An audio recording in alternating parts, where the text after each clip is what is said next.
உங்களுக்கு அந்த மாதிரி தான் இருக்கு. கேஸ் என்ன ஆரம்பிக்கல அதுக்குள்ள என்ன பேசிட்டு என்ன போனோம் இங்கே இறங்கிடும்.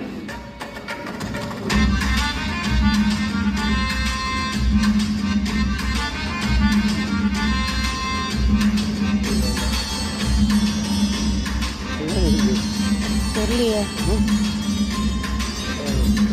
இந்த வயதா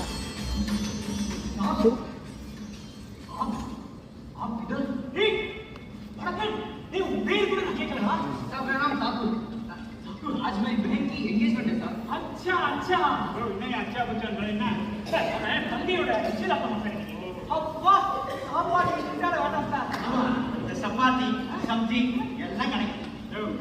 நீங்க ரெண்டு பேரும் சாப்பிடுறதே இருக்கு. இது கேஸ ஆரம்பிக்கல அதுக்குள்ள